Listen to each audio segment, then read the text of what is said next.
the unnamed daughter, sacrificed by her father. A victorious warrior makes a promise to God. He'll sacrifice the first thing that greets him when he gets home. But what happens when that thing is his own daughter, running out to celebrate his victory? He's suddenly trapped by a horrifying choice, one that has stunned people for centuries.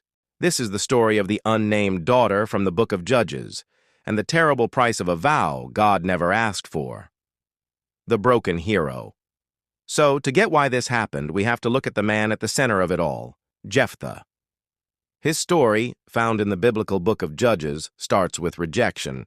He was a great warrior, sure, but he was also the son of a prostitute. Because of this, his own half-brothers kicked him out of the family home, telling him he'd get no inheritance from them.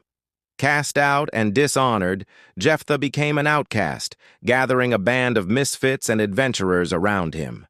He lived on the fringes of society, but his reputation as a tough fighter kept growing. All that rejection, though, left a mark.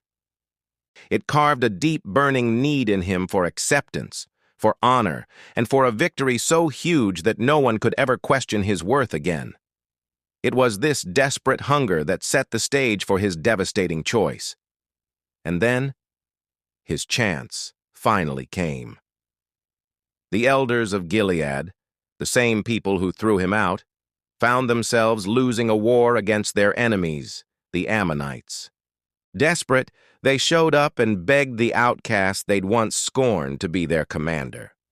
Jephthah agreed, but not before making them swear that if he won, he'd become their leader for good. Then, right before the battle, filled with what the text calls the Spirit of the Lord, but also with his own human desperation, Jephthah made a private vow to God.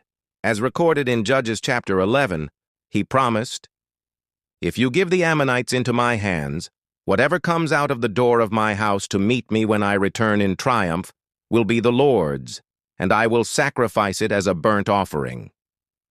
It was a rash and terrifying promise. The law of God explicitly called human sacrifice an abomination. But in his zeal, Jephthah made the vow anyway.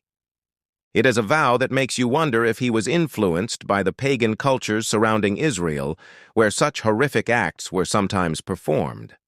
God gave Jephthah the victory he so desperately wanted. He crushed the Ammonites. He returned home a hero, the leader he always dreamed of being. But his triumph instantly turned to ash. As he neared his house, the first to come out and greet him, dancing with tambourines, was his daughter, his only child. The Bible says that when he saw her, he tore his clothes in anguish. "Oh no, my daughter!" he cried out. "You have brought me down, and I am devastated. I have made a vow to the Lord that I cannot break."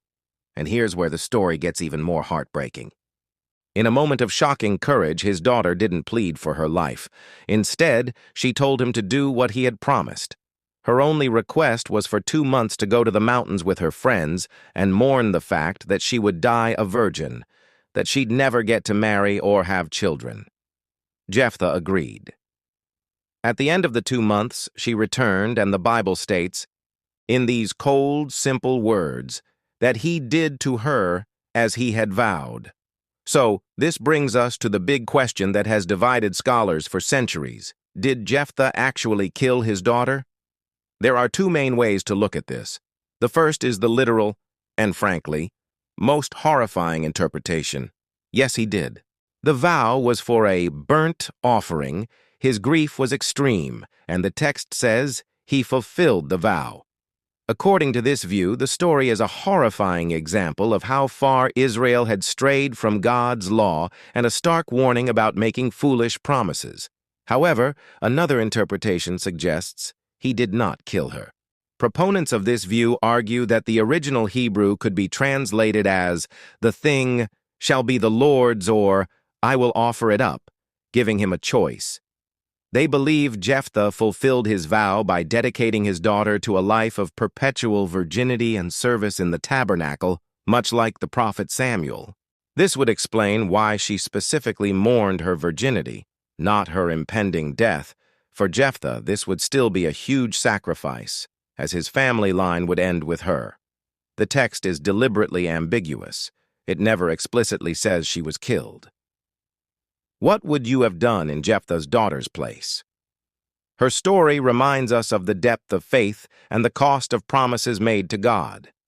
Share your thoughts in the comments below.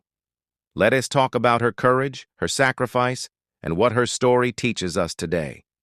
Don't forget to like, subscribe, and hit the notification bell so you never miss another story of the unsung women of the Bible. Watch more incredible stories here. https www.youtube.com channel UCR-G1DALT PGZF60M5LI WTA https www.youtube.com channel UCR-G1DALT PGZF60M5LI WTA